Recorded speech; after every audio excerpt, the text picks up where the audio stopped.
بسم اللہ الرحمن الرحیم۔ تھکن سے میرا برا حال تھا۔ پورے 2.5 گھنٹے گروسری اسٹور میں گزار کر سامان سے لدے ہوئے تھیلے اٹھا کر جب میں گھر میں داخل ہوا، میرے منہ میں جیسے کڑواہٹ گھل گئی۔ باہر سورج آگ برسا رہا تھا، مگر ٹھنڈے ٹھنڈے لاؤنج میں صوفے پر نیم دراز انکل شہزاد انتہائی آرام اور انہماک سے اخبار کا مطالعہ فرما رہے تھے۔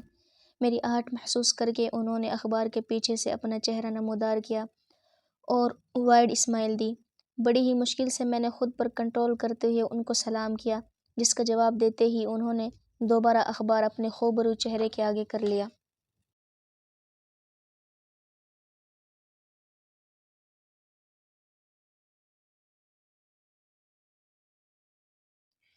ارے کاشف آ گئے بیٹا، زہرا خالہ کچن سے چائے کا کپ لے کر برآمد ہوئی، جو انہوں نے انکل کے سامنے رکھ دیا۔ ٹھہرو، میں تمہارے لیے چائے لے کر آتی ہوں۔ ارے نہیں نہیں خالہ، میں اس سڑی ہوئی گرمی میں چائے کے نام سے ہی گھبرا گیا۔ میں بس چلتا ہوں، آپ یہ سودا چیک کر لیں۔ میں نے رسید انہیں تھما دی۔ اچھا، زہرا خالہ نے رسید تھام لی۔ میں تو کہہ رہی تھی کہ ایک کپ چائے ہی پی لیتے۔ پھر وہ جیسے چونک کر بولی، ارے کاشف بیٹا، صبح جب تم باہر نکل گئے تو مجھے خیال آیا کہ بجلی کا بل تو کب سے آیا رکھا ہے، اب گھر جاتے ہوئے اسے جمع کروا دو گے؟ وہ مجھے ملتجی نظروں سے دیکھ کر بولی، کوئی بات نہیں خالہ، آپ بل لا دیں، میں ابھی جمع کرا دیتا ہوں۔ جب تک خالہ اندر سے بل اور پیسے نکال کر لائی، میں اخبار کے پیچھے پوشیدہ انکل شہزاد کو دیکھ کر خون کے گھونٹ پیتا رہا۔ اب تمام انجان لوگ تو مجھ کو سخت بدلحاظ اور کامچور سمجھ رہے ہوں گے، ایک ذرا سی گروسری لانے پر میں آپے سے باہر ہو جاتا ہوں۔ ایسا نہیں ہے، اصل وجہ کچھ اور ہے، اور سالہ سال سے ہے۔ وہ کہتے ہیں نا، ہوتا ہے میری جان ہوتا ہے۔ تو جناب، یہ گروسری، یہ بل، یہ پولٹری، یہ کوئی آج کل، یہ چند مہینوں کی بات نہیں ہے، بلکہ برسوں پرانی کہانی ہے۔ زہرا خالہ میری امی کی کزن ہوتی ہیں، ان میں اور میری امی میں بڑی گہری دوستی ہے۔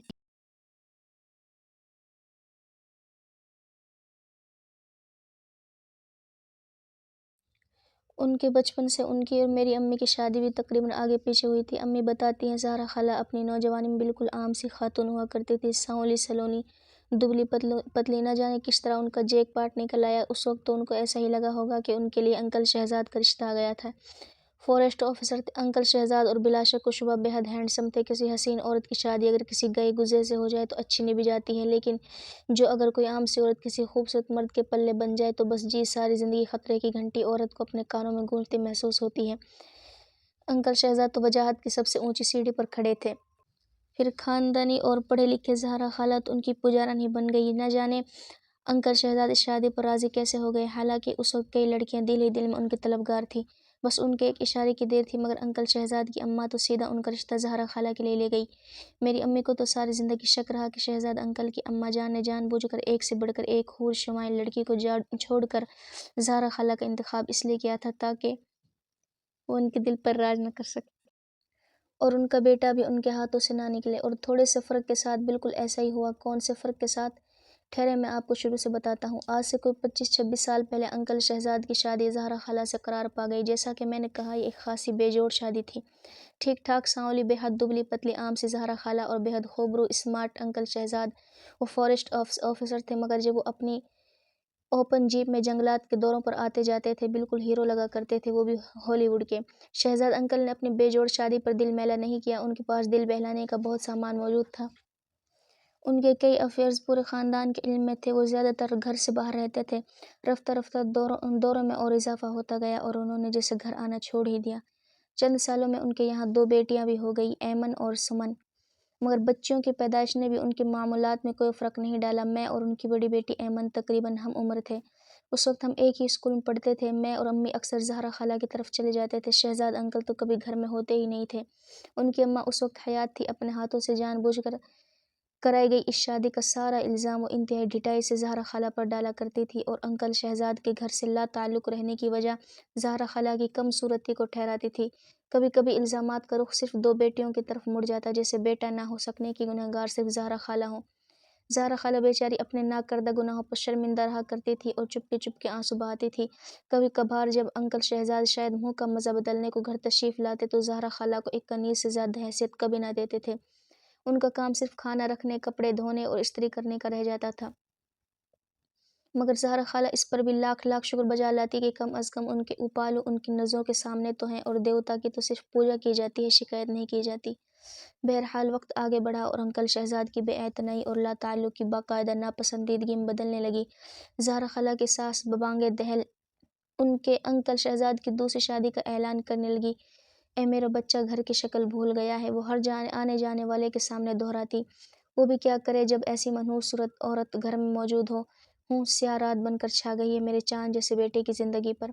نہ جانے ساسوں میں یہ کون سی حس پائی جاتی ہے، سارے زمانے سے چھان پھٹک کر جس دلہن کو لے کر آتی ہیں، چند دنوں میں ہی اس میں سارے زمانے کی برائیاں ڈھونڈ نکالتی ہیں۔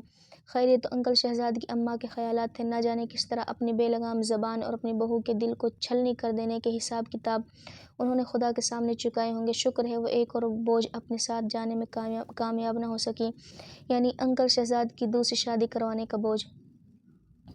حالانکہ انہوں نے کم ہاتھ پیر نہیں مارے تھے، مگر انکل شہزاد کے نصیب میں کوئی باضابطہ دوسری شادی لکھی نہیں گئی تھی، لیکن ان کے نصیب میں کچھ عجیب و غریب اتفاقات ضرور درج تھے، بے حد پر اسرار، بہت ہولناک۔ ہوا کچھ یوں کہ کدھر گھر کی شکل ہی نہ دیکھتے تھے اور کہاں وہ ایسے گھر لوٹے کہ پھر گھر سے قدم باہر نکالنا چھوڑ دیا۔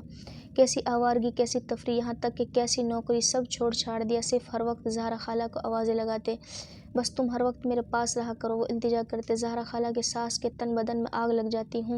کل موہی نے ضرور کوئی جادو ٹونا کروایا ہے، ان کو پکا یقین تھا، مگر معاملہ اتنا سادہ نہیں تھا۔ انکل شہزاد نے در حقیقت نوکری ووکری سب چھوڑ دی، کہیں بھی آنا جانا ترک کر دیا، گھر کے سب سے اندرونی کمرے میں خوف زدہ بیٹھے رہتے، صرف اس وقت تھوڑے مطمئن نظر آتے جب زہرا خالہ ان کے پاس ہوتی۔ یہ صورتحال پورے خاندان والوں کے لیے تشویش کا باعث بن کر رہی تھی۔ سب کے بار بار پوچھنے پر انہوں نے ایک واقعہ سنایا۔ پچھلے دنوں جب میرا تبادلہ ایک دور دراز علاقے میں ہوا تھا تو وہاں سے میرے ساتھ بھیانک واقعات کا سلسلہ شروع ہو گیا۔ میں ایک شام کسی سنسان جگہ سے گزر رہا تھا کہ میری جیپ ایک جھٹکے سے رک گئی۔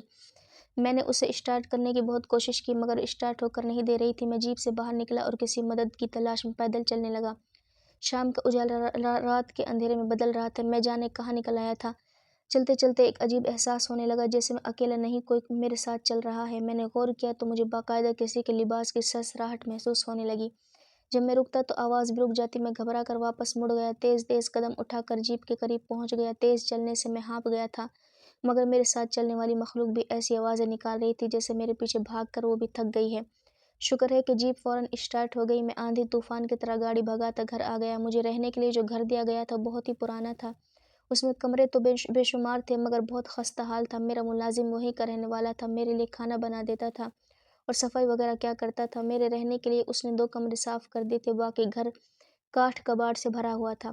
گھر کے 3 طرف بہت بڑا لان تھا جو بالکل اجاڑ تھا، اس میں صرف بے تحاشا بڑھی ہوئی جھاڑیاں لگی ہوئی تھیں، کئی درخت بھی لگے ہوئے تھے جن کو دیکھ کر اندازہ ہو سکتا تھا کہ بہت قدیم ہے۔ جب میں سونے لیٹا تو پر اسرار واقعہ مجھے یاد آ گیا۔ ویسے تو ڈر اور خوف سے میرا بالکل واسطہ نہیں تھا، مگر ایک عجیب کیفیت مجھے مسلسل محسوس ہو رہی تھی، جیسے کوئی میرے آس پاس موجود ہے، کوئی انجانی چیز۔ میرا ملازم میرے برابر کمرے میں سو رہا تھا۔ میں نے سوچا اس کو آواز دوں کہ میرے کمرے میں نیچے اپنا بستر لگا لے، مگر مجھے شرم محسوس ہونے لگی کہ وہ کیا سوچے گا کہ صاحب ڈر رہے ہیں۔ نہ جانے کب مجھے نیند آ گئی اور نہ جانے کس طرح آدھی رات کو میری آنکھ کھل گئی۔ کمرے میں ایک عجیب بو پھیلی ہوئی تھی، بہت ناگوار۔ میں گھبرا کر اٹھ کر بیٹھ گیا۔ اچانک میرے کانوں سے ایک آواز ٹکرانے لگی، ایک چرچراہٹ، جیسے کوئی جھولا جھول رہا ہو اور جھولا بری طرح زنگ آلود ہو۔ آواز رفتہ رفتہ تیز ہو رہی تھی، اتنی تیز کہ کمرے میں دھمک ہونے لگی۔ اسی طرح وہ بدبو بھی تیز ہو رہی تھی، جیسے کچھ جل رہا ہو۔ مجھے یاد آیا یہ بدبو تو شام میں بھی محسوس ہوئی تھی جب میری جیپ بند ہو گئی تھی۔ میں ڈر سے کانپنے لگا کہ اچانک لائٹ بند ہو گئی، کمرے میں گھپ اندھیرا ہو گیا۔ شفیق، میں نے ملازم کو آواز دینے کی کوشش کی، مگر میری آواز کمرے میں گونج کر رہ گئی۔ ہمت کر کے میں بستر سے نکلا، ٹٹول کر کھڑکی تک پہنچ گیا، ڈرتے ڈرتے پردہ سرکایا اور میرا دل خوف سے پھٹنے والا ہو گیا۔ سامنے اجڑا بیابان، لان میں آدھی رات کو مکمل اندھیرے میں ڈوبے اس پر اسرار گھر میں چاند کی مدھم روشنی میں وہ جھولے پر بیٹھی، لمبا سفید لباس پہنے، اپنے سارے لمبے بال آگے اپنے چہرے پر ڈالے، سر جھکائے لمبے لمبے جھولے لے رہی تھی۔ میں تھر تھر کانپ رہا تھا، مجھ میں اتنی ہمت بھی نہیں تھی کہ پردہ واپس آگے کر دوں۔ اچانک جھولا رک گیا، مگر تیز چرچراہٹ کی آواز ابھی بھی آ رہی تھی۔ جھولے پر بیٹھی عورت نے اپنا جھکا ہوا سر آہستہ آہستہ اوپر کرنا شروع کیا، جیسے کوئی سلو موشن کا سین چل رہا ہو۔ پھر اس کے بالوں کی اوٹ میں سے اس کی آنکھیں، سرخ خوفناک آنکھیں مجھ پر جم گئی۔ اس کے سیاہ چہرے پر مسکراہٹ نمودار ہوئی، وارننگ دیتی ہوئی مسکراہٹ، چیلنج دیتی ہوئی مسکراہٹ۔ شاید میں بے ہوش ہو گیا تھا۔ صبح اٹھتے ہی میں نے اپنا سامان الٹا سیدھا پیک کر لیا۔ شفیق میرے اس اچانک فیصلے پر حیران رہ گیا۔ آپ کو ضرور کوئی غلط فہمی ہوئی ہوگی صاحب، ادھر کوئی آسیب واسیب نہیں ہے، میں نے کبھی ایسی کوئی چیز نہیں دیکھی، وہ اس لیے کہ بھوت اور چڑیلے رات کے ہم سفر ہوتے ہیں اور تم رات کو گدھے اور گھوڑے بیچ کر سو رہے ہوتے ہو، میں نے اپنے تلخی سے کہا۔ پوری رات ایک چڑیل لان میں پکنک مناتی رہی، جھولے جھولتی رہی، تمہیں پتہ نہیں چلا؟ چڑیل جھولا؟ کون سا جھولا صاحب؟ باہر تو کوئی جھولا نہیں ہے۔ شفیق حیران رہ گیا۔ اچھا کوئی جھولا نہیں ہے تو یہ کیا ہے؟ میں اس کو بازو سے گھسیٹ کر کھڑکی کے پاس لے آیا اور پردہ سرکا دیا۔ مجھ کو اپنی آنکھوں پر یقین نہیں آیا، لان دور دور تک بالکل خالی پڑا تھا، وہاں کوئی جھولا نہیں تھا۔ دیکھا صاحب، شفیق نے فاتحانہ انداز میں کہا۔ ضرور آپ نے کوئی خواب دیکھا ہوگا، مگر مجھے 100% یقین تھا میرے ساتھ پیش آنے والے واقعات وہم نہیں ہوتے۔ میں نے شفیق کی ایک نہ سنی اور واپسی کے لیے نکل گیا۔ حالانکہ سورج کی تیز روشنی چاروں طرف پھیل چکی تھی، مگر میرا ڈر دور ہو کر نہیں دے رہا تھا۔ بار بار سفید لباس والی مخلوق اور وہ جھولا آنکھوں کے آگے آ رہا تھا، اور منظر جب وہ عورت آہستہ آہستہ سر اٹھا رہی تھی، اف، اس کا بھیانک چہرہ مجھے یاد آ گیا اور جیپ ایک جھٹکے سے رک گئی۔ اوہ، صبح میں جلدی میں ریڈیٹر میں پانی ڈالنا بھول گیا۔ مجھے خیال آیا میں نے تو صبح جلدی کی وجہ سے ایک کپ چائے بھی نہیں پی تھی۔ میں جیپ سے باہر نکل آیا، شاید کوئی مدد مل جائے۔ ارے یہ تو وہی جگہ ہے۔ تھوڑی دور چل کر مجھے یاد آ گیا جہاں میں کل بھٹک گیا تھا۔ مجھے ایک دم ڈر لگنے لگا۔ میں جلدی سے بھاگ کر جیپ میں آ کر بیٹھ گیا، پھر سے اسے اسٹارٹ کرنے کی کوشش کی، پھر اسٹارٹ ہو گئی، مگر اچانک گاڑی میں ایک تیز بو پھیل گئی، کچھ جلنے کی بدبو۔ اس بو کو اب میں پہچاننے لگا تھا۔ میری دل کی دھڑکن بری طرح تیز ہو گئی۔ وہ میرے برابر بیٹھی ہوئی تھی، اسی طرح لمبے سفید لبادے میں، بال آگے چہرے پر ڈالے۔ میں زندگی میں پہلی مرتبہ زور زور سے چیخنے لگا، ڈرو نہیں، میں تم کو کچھ نہیں کہوں گی۔ اس کی منمناتی آواز سنائی دی، میں تم پر عاشق ہو گئی ہوں جب سے تم کو دیکھا ہے، مگر میں کیسے نہ ڈرتا۔ اس کی آواز بھی اس کی صورت کی طرح بہت ڈراؤنی تھی۔ دیکھو تم میرا پیچھا چھوڑ دو، میں تم سے ڈر کر ہی واپس جا رہا ہوں، خدا کے لیے یہاں سے چلی جاؤ۔ میں رونے والا ہو گیا۔ پیچھا تو اب میں کبھی نہیں چھوڑوں گی۔ اس کی خوفناک مسکراہٹ غائب ہو گئی، اس کی آنکھیں غصے میں بھر گئی۔ میں تم کو چھوڑ کر کبھی نہیں جاؤں گی، کہیں نہیں جاؤں گی۔ نہ جانے کیسے میں نے گھر تک کا سفر طے کیا۔ وہ اسی طرح میرے برابر بیٹھی رہی، گھر پہنچ کر ایک دم غائب ہو گئی۔ میں نے کچھ سکون محسوس کیا، مگر وہ تو وہیں تھی میرے ساتھ، صرف وہ کسی کو نظر نہیں آ رہی تھی، مگر جیسے ہی میں اکیلا ہوتا وہ آ جاتی، مسکراتے ہوئے، بلا وجہ کہکے لگاتے ہوئے۔ ایک پل کو میری جان نہیں چھوڑتی تھی۔ جب میں واش روم جاتا تو باہر دروازے سے لگ کر کھڑی ہو جاتی۔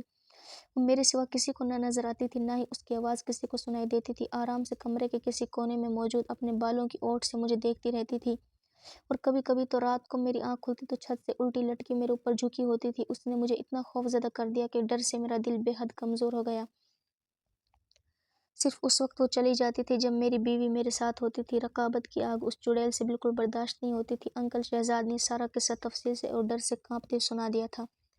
قسمت کے کھیل کتنے نرالے ہوتے ہیں۔ ساری زندگی حسین خواتین سے دل لگی کرنے والے انکل شہزاد ایک سچی عاشق کے ہاتھوں دل کے مریض بن گئے۔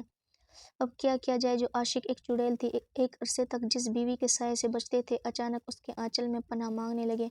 خیر نہ جانے یہ عجیب پر اسرار کھیل کب تک چلتا رہا۔ انکل نے نوکری چھوڑ دی، کہیں آنا جانا بالکل ترک کر دیا، پیلا زرد چہرہ لیے گھر کے کسی کونے میں اکڑو بیٹھے تھے، تھر تھر کانپ رہے ہوتے۔ پرانے زمانے کی چند خوبصورت روایتوں میں سے ایک یہ بھی ہے کہ گھر زیادہ تر ذاتی ہوا کرتے تھے۔ شکر ہوا کہ انکل شہزاد کا گھر بھی ان کے ابا کا بنوایا ہوا تھا۔ جب انکل کی نوکری چھوٹ گئی یا انہوں نے چھوڑ دی تو چند دنوں بعد گھر میں کھانے کے لالے پڑ گئے۔ آخر ان کی اماں جان نے کچھ اضافے کروا کر اوپر کی منزل کرائے پر دی۔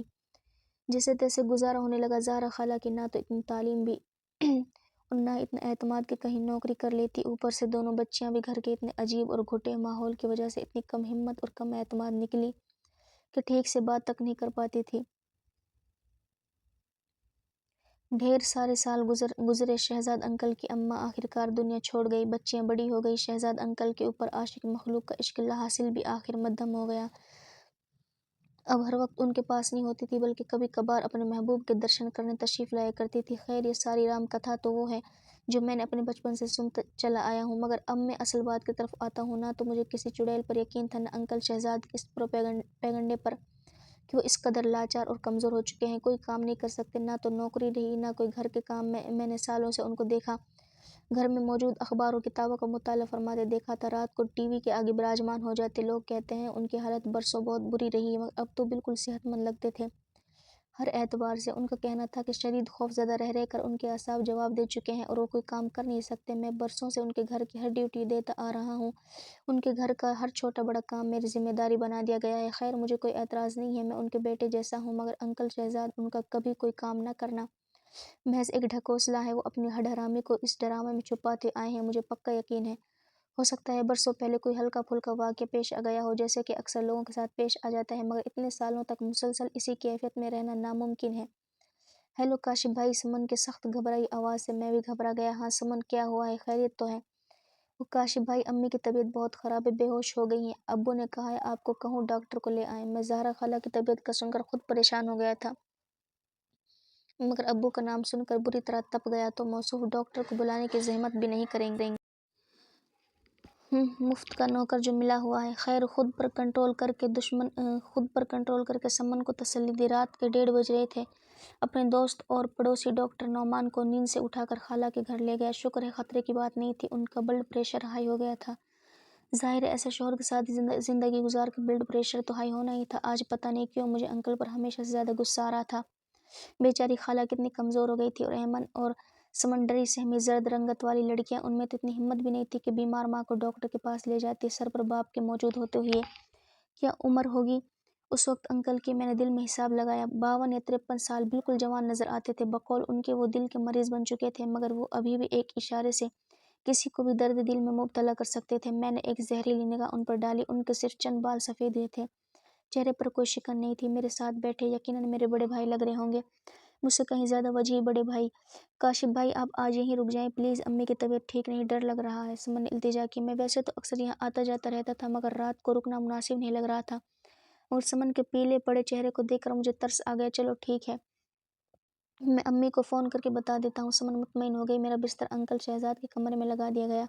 میں نے کوفت محسوس کی مگر سارے دن کا تھکا ہوا تھا۔ اس وقت رات کے 3 بجے تھے۔ میں لیٹتے ہی سو گیا، مگر رات کو اچانک میری آنکھ کھل گئی، جیسے ہوا کا تیز جھونکا میرے چہرے سے ٹکرا گیا ہو۔ ایک عجیب بو محسوس ہو رہی تھی، جیسے کچھ جل رہا ہو۔ پھر ایک آواز کمرے میں گونجنے لگی، چر چر، جیسے کوئی جھولا جھول رہا ہو، زنگ آلود جھولا۔ میں نے اٹھنے کی کوشش کی، مگر میرا جسم جیسے پتھر کا بن گیا تھا۔ جھولے کی آواز تیز ہونے لگی، میں نے آنکھیں پوری کھول دی۔ کمرے میں مدھم روشنی پھیلی ہوئی تھی، اس